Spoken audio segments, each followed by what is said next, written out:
Hi there, welcome to Radio Out There. I'm Barry Eaton. And this week we welcome back Nexus publisher and editor Duncan Rhodes. Fascinating array of topics to talk about. Climate change, talking about wonderful communications with people in another realm, and also some fascinating prophecies, UFO encounters, spiritual awakenings, and prophetic visions of Chris Bledsoe. All that and a lot more this week on Radio Out There.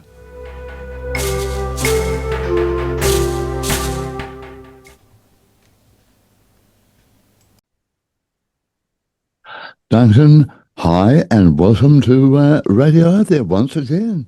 Hi, Barry. Good to be back. So much. I hope you had a good Easter. Now, the world's in turmoil, and so much is blamed on climate change. And I looked at this wonderful story you have in the current edition of Nexus magazine by Andrew Burgoyne, who talks about, quote unquote, it's the biggest fraud in 2,500-year history of science. That's a pretty big claim, but he does give some very interesting facts. And I know you've had a journey too, as far as climate change is concerned. But are we being led up the garden path?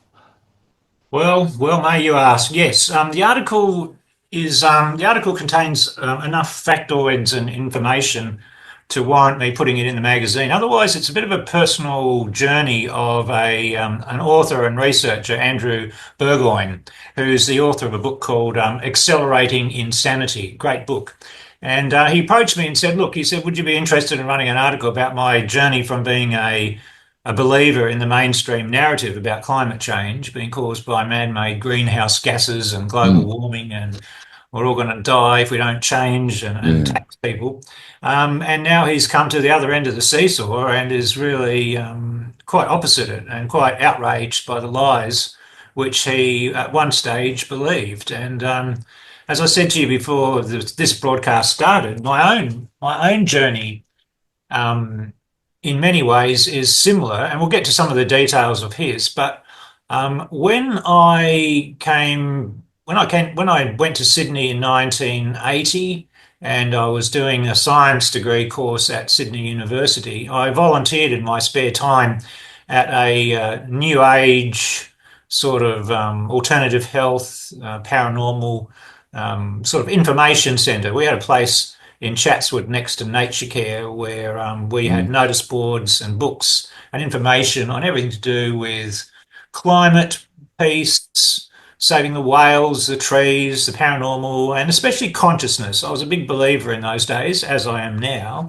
that consciousness is prime, and if consciousness is changed and increased, then permanent change comes about, as opposed to permanent change being brought about by the barrel of a gun, which, in my opinion, doesn't really change things on a fundamental level. So, getting back to my personal story, I was a signed up and paid member of literally every environment and activist organisation I could find on the east coast of Australia in the late 70s and early 80s. So the Total Environment Centre, Greenpeace, Australian Conservation Foundation, Friends of the Earth, national, state, and even local ones. And if you were lucky, your membership meant that you'd get posted a physical newsletter. And remember, this is before the internet, and this is before a lot of people were even using bulletin boards to sort of bridge the gap. So we were very reliant on information coming from trusted sources as being legitimate. And for that reason, I also, back in the early 80s, I believed that the ocean was warming, that the sea levels were rising, carbon dioxide was the problem, because basically I had no reason to doubt any of it. I mean, it was coming from green organisations. I was already a bit of a conspiracy theorist about the suppression of free energy research and the suppression of some alternative health, cancer treatments, and also the suppression of the UFO topic. But with climate change, I felt, no, this is legit. We've got to get behind it. And of course, years later, when the internet kicked in and one was able to check on some of the facts and sources and information, you found to your horror that the experts we blithely trusted were not, in fact, legit, and in many cases very compromised, and in other cases turned out to be totally offshoots of think tanks. In other words, we were being made to sort of swallow the narrative that the world was warming. And I might point out that 10 years, only a few years beforehand, I was in the UK. I went to the London Planetarium, and we were all informed by the top scientists via a very impressive display that global cooling was the problem. We were facing an ice age. So Mm. somehow, even though I'd been told the experts were saying we're going to go into an ice age, now we're going into a greenhouse. And I sort of pushed to the side the reverse and the logic of it without questioning it, because why would I?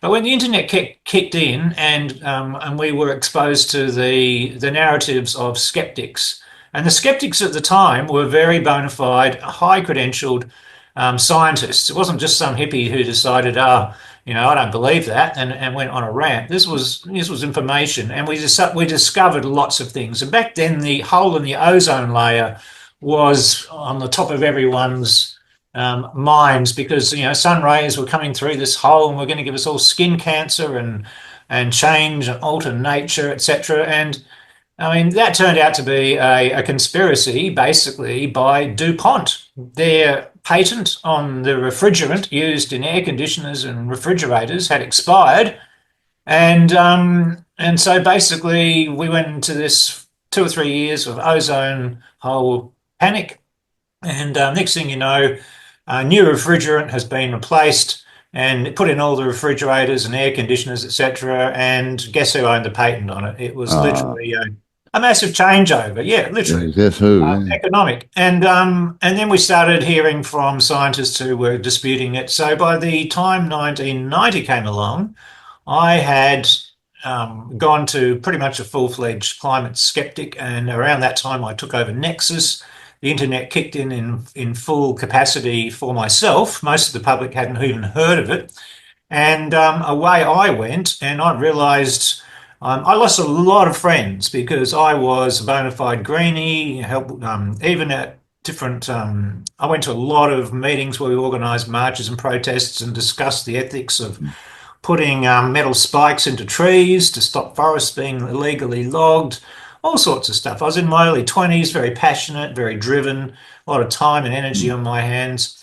But by 10 years later, I'd gone to the other end of the seesaw, and I lost a lot of friends. Got hate email from people purely because they didn't or couldn't go to the other end of the seesaw. They refused to even look neutrally at Mm. stuff they had accepted. And I don't know whether that's a mental issue, an emotional issue, or Probably what it both. was. But it was certainly the case. And Yeah. so when I saw Andrew's submission a few months ago, I sort of read through it, and there's many. I don't know. It made me reflect back to the days where I went from a believer to a skeptic. And Mm. his journey has involved the awareness of newer science and Mm. information. And yeah, it's been a journey for a lot of people. These days, a lot of people look at it. They're taught in school that humans are causing climate change, and I mean we contribute to the poisoning of the ecosystem. But no, carbon dioxide is not the driver of climate change No. that we're Well, told. as Professor Ian Plimer says, as a wonderful expert in this, we need CO2. We need it on the planet. So, I mean, to put it down like that, it's just dreadful. Now, in the article, which is in the current edition of Nexus magazine, there's a wonderful quote from the work of Dr. Lars Scherdkau, an energy economist, entrepreneur, and commodity trader in the energy raw materials industry. He's in Switzerland.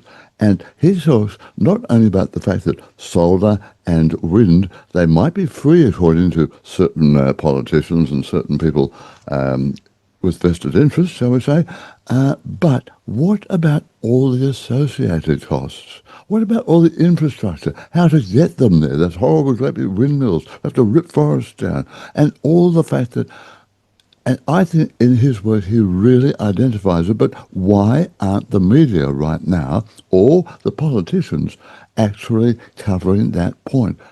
What are the Well, background costs that are ripping us apart? yeah. There are some media sources who are climate skeptics. Unfortunately, they trade off one subject where they pretend to be skeptical while they are doubling down on other narratives which are equally dangerous and equally false. Sky Mm, News Australia, for example, it doesn't believe in the climate change narrative, but they're pushing other geopolitical narratives which are absolute based on lies, deception, and bias. Getting back to the doctor you mentioned, Dr. Lars Schoenekow, his book is called The Unpopular Truth About Electricity and the Future of Energy. And as you say, he's pointed out that the cost of the solutions to the climate crisis are insane and actually cause ecosystem crises of their own mm, in an attempt to allegedly reduce the temperature of the planet. And I guess this particular example that he talks about is the wind turbines. I mean, the yes. amount of resources, energy, time, and labour that is required to construct and locate and position wind turbines, and then they have a limited time frame, and there's no way to dispose of the blades. They literally lie intact in landfills and are going to be there for thousands of years. And I would imagine in 10,000 years' time, archaeologists are going to start digging them up and just go, what do you mean we had advanced technology back then? And we'll be having a discussion about that. But the that is a topic, though, which I see is reaching more into mainstream these days when people are seeing the absolute failure of wind turbines to actually provide the energy that they're required to. But the cost, the environmental cost and destruction of the wind turbines is not justified. And to a degree, it's the same with solar power. And where you see these solar farms on desert areas with, millions and millions and millions of panels, and then a hailstorm comes through or a windstorm and it's registered redundant and it takes almost as much time to repair as it did to set them up in the first place. And meanwhile, you're offline. This does not necessarily mean that solar is bad and inefficient or the wind is bad and inefficient. And I would encourage interested listeners to pursue research into micro wind turbines, which you can install on your house and effectively power it if you have a way of storing the electricity. And the efficiency of the micro wind turbines, I noted 30 years ago, was there. It seems that they're a bit suppressed in terms of as soon as anyone gets a really good working efficient model, they disappear. It's like they're bought out by a big energy company for an insane amount of money, but nobody can buy them. Funny about But that. micro wind and micro water turbines are probably one of the most efficient ways for the Mm. future. But That's yeah, fine if it's a you're in a topic. house, but if you live in an apartment block, as more and more and more people are these days, you can't put micro ones all over the place. That is an area where people are not being looked after. Yeah. It's not going to get any easier and better. No, I mean, as I've said in my magazine for 30 years, the powers that be have they've got they're sitting on patents of people out there in the general public who have come up with clean, efficient sources of energy, and most of those are kept secret under reasons of national security. And then you've got the technology which we've read about in Nexus from different scientists, most of whom are now dead under mysterious circumstances, mm, which would generically be called over unity or free energy devices, a lot of which, or some of which, are actually solid state energy devices, which is no moving parts from all effective points of view, and you've got electricity coming out. The technology exists and it's been suppressed for at least 100 years that we're aware of, possibly longer. And until the yoke that's literally over human civilization's shoulders is removed and broken, I can't see that picture changing anytime soon. The plan is obviously to use energy as a way of controlling humans. I mean, if mm. you want to control humans, you get them addicted to energy and then you control that. I mean, it's possible for humans to live without electricity, as we've done for a long, long, A long long time. time, yeah. Not possible for humans to live without food and water. And right now, in the top meetings of the World Economic Forum, etc., they are discussing how to how to tokenize and make an asset out of air and water. So they are looking at ways of charging you for the air that you breathe. Oh, that'd be right.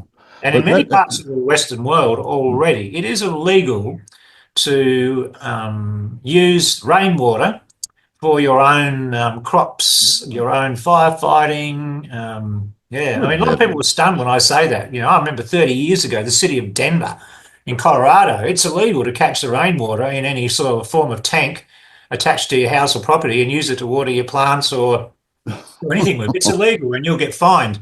That's much wider spread across the Western world than the average human's got any idea. And in those areas where that is the case, it's sort of accepted by humans that it's normal. And I mean, Try telling that to people who live in the outback of Australia. Boy, they'd well, anyway, that leads us across, I think, Duncan, to another article, the front page article in the current edition of Nexus, marching in lockstep. In other words, world control becoming more and more obvious, isn't it? yeah, well, it's something that I certainly see because of the type of job that I do, where I'm, looking at. Um, sorry, I'm just trying to find the article on my screen here, where I can see the thing because you see what's going on in Australia is being duplicated in what I would call the British Empire countries: England, Scotland, Ireland, Wales, Western Europe, Canada, New Canada. Zealand. Mm. And until Trump came along, the United States of America. And I'm totally neutral on Trump. I'm aware of the narratives that he's playing 5D chess and of the narratives that he's a total buffoon pretending to be a smart person. Something's going on in the background, which I don't know, but and maybe time will be Yeah, I'm the totally with determinant. you on But all that. Totally agree. Mm. yeah, my point there basically is America was on a path under Biden and the previous sort of uni party, which put it in lockstep with the rest of the world. But since Trump's come to power, he's taken the federal government of America out of lockstep. He Mm. doesn't have jurisdiction over the states of America, and many, probably more than half the states of America, are in lockstep in the situation I'm about to describe. So when I say I'm in lockstep, you can you can see before COVID plans in different countries to have digital currencies, cashless economies. The environment was, put on the top of the priority list for all the Western countries. And in fact, let's just go back very quickly to something called the Kyoto Protocol, which was 20, 30 years ago. And if a nation, every nation was basically asked to sign the Kyoto Protocol as sort of like a token symbol that you supported fixing the environment, that your country fixed the environment. But the whole point of the Kyoto Protocol was you could not be a member of the World Trade Organization unless you signed the Kyoto Protocol. Mm. And now no country observes it. No country is following it through. No country is punishing itself for not meeting its own bad chemical elimination targets. The whole thing was a complete and utter fraud. And if you ever meet a greenie on the street who argues with you and they maintain the thing, ask them if they read the Kyoto Protocol or the IPCC reports on climate change. Not a single greenie has ever read them. None of them has read past the executive summary. If you do, you come away realizing the whole thing's an absolute massive fraud. But anyway, that's a tangent. So before COVID, a lot of the countries in the West were on the same page with different things, but it's like when COVID came along and we had a global synchronization of a disaster, which a lot of us know was a complete fabrication, but because every country at the same time, at the same point in time, participated in this huge scam. Every country that participated in it, the central banks of that country printed up billions or hundreds of billions of dollars and poured it into the country. Most of it went to the controlling political parties and politicians and into the corrupt medical bureaucracy. Those billions and millions and even trillions of dollars that were created in each country. I mean, you probably remember at the beginning of COVID, our Reserve Bank flushed our economy with billions of dollars. There was one headline which said, "Oh, we've actually got too much money than we actually need. We might have to use some of it to repay," and it quickly went away. Yeah, it Before does, the doesn't central it? banks had done that, so at the end of 2019, beginning of 2020, the world had run out of cash. We were in a global liquidity crisis. The repo market hadn't been able to fix it. We were facing an economic catastrophe. If COVID hadn't have come along at that time and facilitated the injection of so much capital into every country, which caused inflation and price rises, we would probably be having a very different conversation right now to what we did. So COVID, how much of it was pre-planned will be a debate that goes on through history. I Yeah, look at it going back decades in terms of the declared pandemic, but the the COVID pandemic came and went, and after the COVID pandemic, you can see the lockstep much clearer. Um, Sexualisation of children in primary schools all around the world, federal and state levels. A lot of federal governments axed it or pushed it away, but many state governments accepted it. And state governments can override federal governments on a lot of things, mm, especially in Australia, Canada, United States, Western Europe. Well, that's just a dog's breakfast anyway. So, sexualisation of children, the whole trans movement, getting children into puberty blockers before puberty. And now we're finding the first 25-year study of studying transgender children. Overwhelmingly, children are more likely to commit suicide and be more depressed and more sad and more unhappy if they trans. And that's official study came out the other day. You'll see that in the next issue of the magazine. So you've got sexualization, you've got DEI, which is what we call the woke thing, all the him, her, they, them. Everyone had mm. pronouns back then. It Pronouns, was rubbish. synchronized. Yeah. The environment debate and the subsequent countries started shutting down nuclear and coal power stations left, right, and centre in the middle of all this insanity. They're trying to bring in central bank digital currencies, introducing legislation, which they're still doing, and then enacting it very quietly. And you would probably think that the most industrialized countries would go in first into a high tech digital cash ecosystem. No, it's the low end countries. So Kenya, Nigeria, India, Vietnam, countries that you wouldn't expect to be high tech. They're the ones who've implemented cashless and digital currency trials before the rest. And so when they do it in the Western sphere, it's going to be a lot more efficient. But they're still planning on it. The article has got quite a few other social aspects of it. The synchronization of being in lockstep in terms of Israel and Palestine, Russia and Ukraine. I mean, the list just went on, but I asked TJ Coles, who's a regular geopolitical writer, I said, I want you to do an article on how all the Western nations are in lockstep, because I said, I can't see anybody really pointing it out in the sort of truth movements of the world. I mean, they're all focusing on the individual parts of the lockstep, but few sort of picked up that, the global synchronization and the timing of it. It was like the COVID thing enabled like a starting point where everyone lines up, and we are going down that road literally as a planetary society a lot more. Mm. As I said, the Trump administration has removed the federal US government from a lot of those lockstep items. I still think I think the federal government of America is still looking at how to make a cashless digital framework for the currency, but they've Mm. certainly moved against DEI, sexualisation of children, and they've removed federal funding of state institutions which promote it. It doesn't necessarily shut down a state institution, but it makes the environment easier for people who don't want to be talked into it. Mm. And I mean, it's all over the place. But Mm. I wanted to point out to the readers that we are in global lockstep more and more and more on things, with the federal US government going against the grain of it all. And Mm. like him or hate him, whether Trump's doing that intentionally or otherwise, We'll history never will know. be the determining factor. Yeah, for But sure. yeah, Okay. Australia is locked in with the people who run the UK, New Zealand, Canada, or a couple of states of Canada, considering.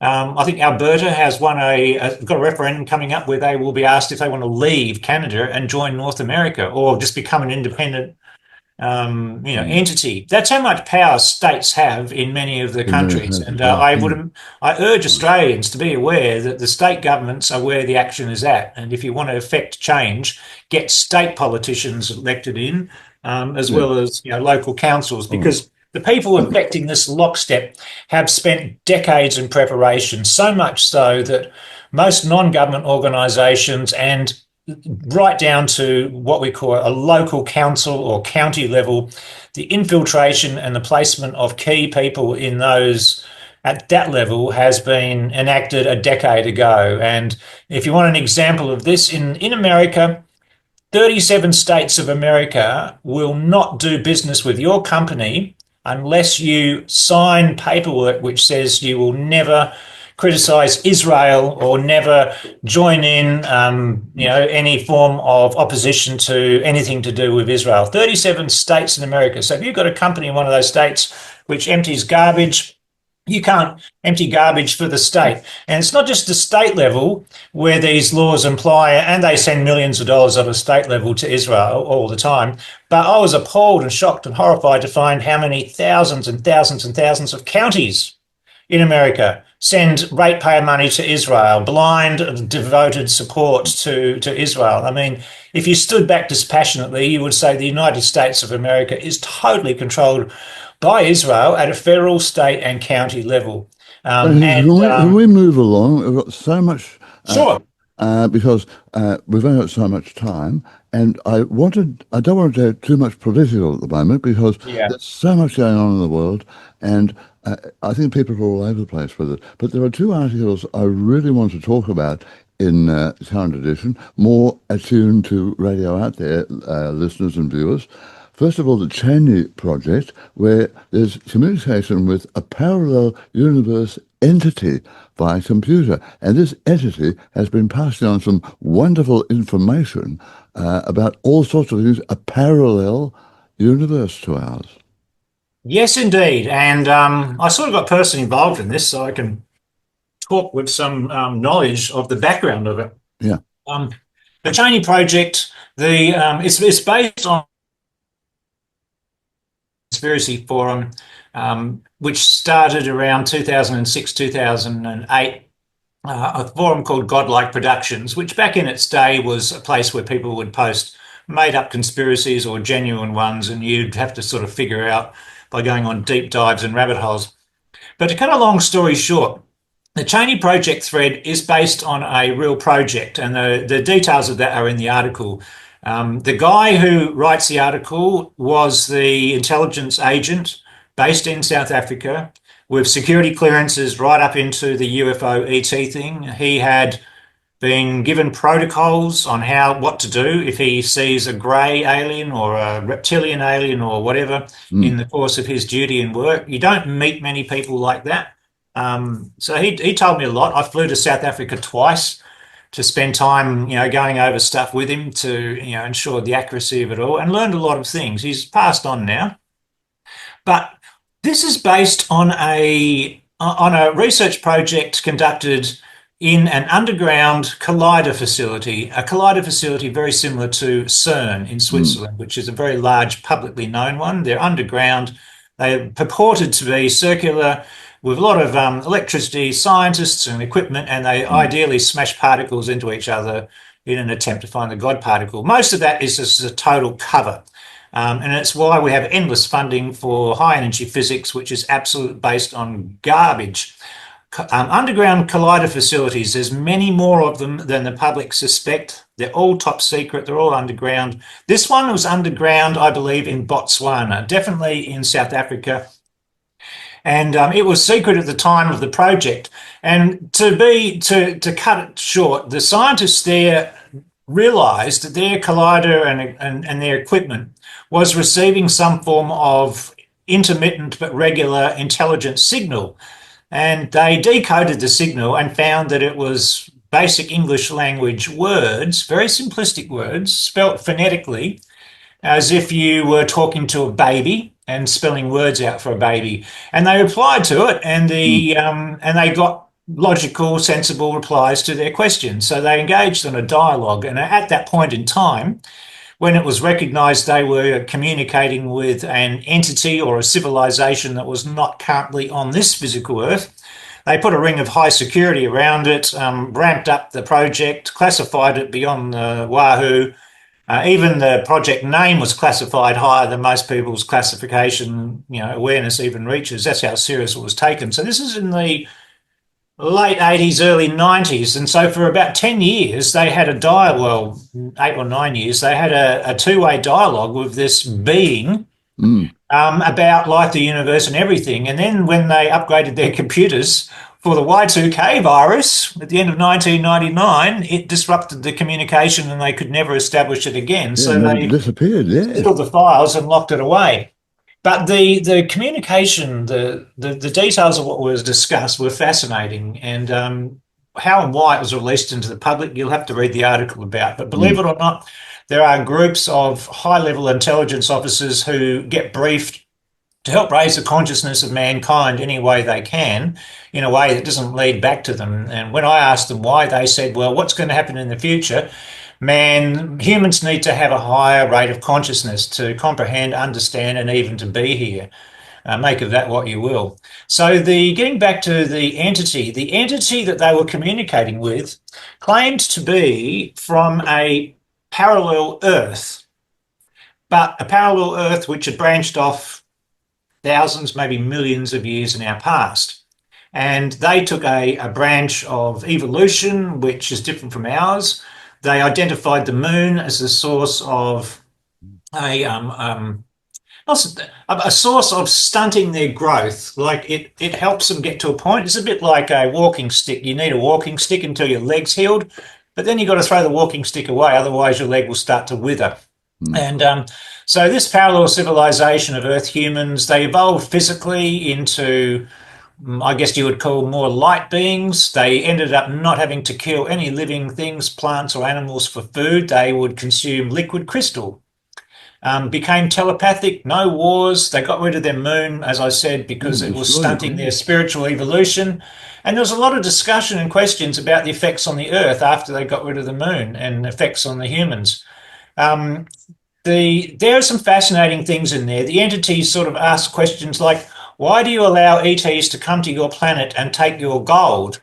And when asked, basically, the ET pointed out, well, humans have been mining gold on behalf of ETs for thousands and thousands and thousands of years, which I've mentioned several times in previous conversations about how a bunch of natives will suddenly be, mining gold, building mega cities out of cut stone, armies, animal husbandry, knowing how agriculture, and they know astronomy, all just out of nowhere. And it's always, you've got to go out and mine gold. We've got this thing called an economy. It's going to be based on gold. You need to go up and dig it, refine it, and centralize it. And then you need to go off to have wars with other people doing the same thing and centralize the gold. And it was one of the things other high-level intelligence officers with security clearances into the UFO to E situation had told me also.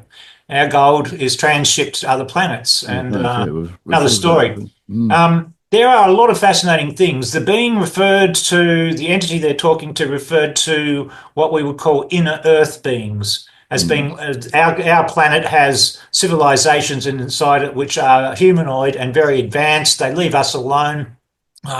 Also referred to dragons, who once upon a time were problematic, but are now very wise and mature. And the entity a couple of times had to seek permission from inner Earth beings and from dragons before he could answer the scientists, which I thought was interesting. There's so many things, but the reason the entity had reached out to the Earth scientists was because the entity's civilization, as it travels through space and time, and probabilities, was about to intersect our reality's travel through space and time and probabilities. And it looked like there would be an intersection. If there was going to be an intersection of their reality with ours, it was expected that some of their beings would be seen by many of our occupants, and many of our beings would be seen by their reality. And in that 1 or 2 days of phase shifting, any humans that there could be a chance of humans being stuck on theirs, but not their people being stuck on our reality. But they wanted to give us a heads up as to what was happening so we wouldn't be so freaked out.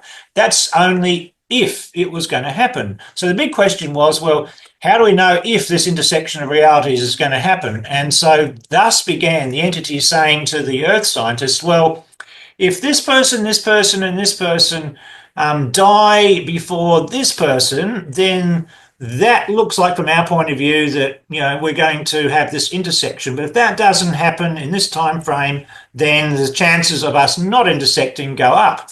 And so, interesting, the people that the entity referred to, it was people like the Pope, Margaret Thatcher, Bush, a couple of other people, and a mysterious chap called Obama, who the scientists had never heard of at that point in time. And of course, by the time the thread went onto the Godlike Productions, Obama was president or on the way to being president. I think he was president. So we all knew who Obama was, but it's fascinating that the scientists in the Collider facility had never heard of him. And they were often thinking, who is this Obama? Obviously he's going to be a person of international significance, the same as the Pope or Maggie Thatcher or the Bushes. And but yeah, it's so what they released to the public was they released it in the form of a thread on the internet. And if you're aware of what I've told you and you read through the thread, you will see they were looking for comments from the general public against which they could put a bona fide, genuine answer that the entity had given the scientists in response to a similar question. So the guy putting this together basically had to go through thousands of pages of stuff. And if someone from the general public said, "Oh, I think you're all rubbish," what's the meaning of life? What is religion? Da, da, da, da. And so they'd look up the entity's response to a similar question from the scientists and post that as the reply, which would trigger more questions and more answers and more. So it became one of the most popular threads on Godlike Productions of all time. I mean, millions of people watched it. And very interesting. I mean, it's just so interesting from so many points of view. The fact that high-level intelligence operatives associated with the RAND organisation in South Africa were tasked to release highly classified information in a context that's deniable, of course, on a crazy, conspiracy forum, which is often compared to the bar on the Star Wars movie. Anything can happen, and it's a crazy place with no rules.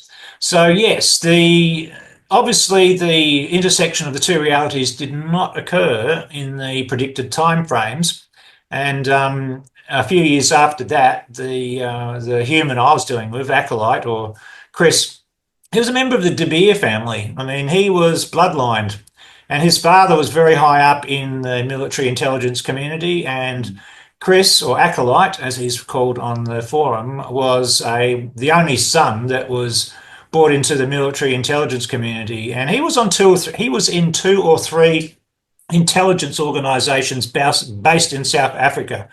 One of which was into UFOs and ETs. The other two were more national and international geopolitical.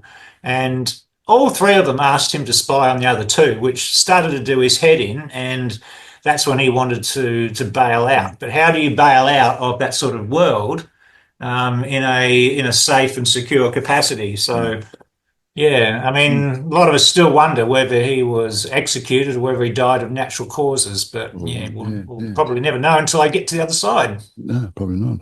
All right, let's wrap up now because time is against us at the moment. Your interview with Chris Bledsoe about a journey of UFO encounters. Now, there's a fascinating story in there, and it also includes some references to 2026, where we are right now, and heading for a very interesting time with the next new moon on the 17th of April, when all those planets line up in Aries. Whoa. All right, so can you give us a summary of... Yeah, in a nutshell, Chris Bledsoe is a contactee from many years ago. He and his family and multiple people saw UFO orbs. And then there was ongoing contact with what he described as a female figure of light. He's very much from a Christian perspective, so he frames it a lot from the Christian point of view. But and again, you have to really read between the lines to see what he has interposed from his beliefs as opposed to what really happened. So I've tried to dive through. But what he was told in 2012, he was told all this. In 2012, he was told that in April 2026, Iran and Israel will be firing missiles at each other, and it will escalate to a point that there would be what we would describe as a UFO intervention. It's a bit ambiguous whether he frames it as because he talks about orbs coming out of the ocean in their thousands to put an end to it. A lot of people in the ufology have noted over the decades that many UFOs have landed. The humanoid figures have gotten out and said, for God's sake, tell your leaders to stop dropping atomic bombs. They're affecting our world and yours even worse, blah, blah, blah, blah, blah. And in the more recent cases, they weren't saying, go tell your leader to stop dropping bombs. They basically said, we're not going to let you have a nuclear war in the future. We've told your leaders this, but you are not going to be allowed to start nuking each other. We're past it, you're past it. So in many ways, the narrative was Israel and Iran would get worse and worse and worse, and then Israel would nuke Iran, because Iran's never had nukes, never will have nukes. Israel's had nukes for decades. Everyone knows it. It's the biggest open secret. So Bledsoe was basically implying that he was told by this being that in 2026, in April, the war would be on between Israel and Iran, and it would escalate. And to prevent it going past a certain point, there would be what he would call a UFO intervention. He also framed it a couple of times as possible return of Jesus this year, or signs in the heavens to indicate the return of Jesus. But I put it in there because he was listened to by a lot of people in the government, and a lot of people in the Pentagon are end-time religious nutcases, whether they're of Jewish or Christian persuasion. It doesn't matter. They all want to see the end of the world so their particular Messiah or Savior can come back and fix everything. And so I put it in there now because it is April 2026, and if he is right, I think he deserves credit because he gets a lot of flack. And often when you see UFO experiences getting a lot of flack, it's an indication that you should pay them more attention. And the ones who get a free ride, like Lou Elizondo and all the rest, they're hacks. That's why the ecosystem supports them with friendly narratives. But he's not perfect, he's just human, but I believe in his integrity and sincerity about his experience, and time will tell. Well, it is a fascinating article, and just one of the fascinating articles in the current edition of Nexus magazine. We could go on and on and on, for sure. But I would if you let me. I know I would. Duncan, thanks so much for everything, and congratulations on such a wonderful edition. And please, everybody, go out and buy it. Read it for yourself. Right? Yeah, that would help. Yeah. That's not a paid commercial. It's my thought. All right. Just tell everybody you do not advertise on my program, right? Yeah, no, I should advertise more. I'm more of a researcher than a marketer, but yeah. No, nobody advertises on my program. I don't take ads. Oh, okay, all right. So sorry about that. All right, Duncan, thanks very much. All right, thank you again for having me, and speak to you next time. Yeah, will do.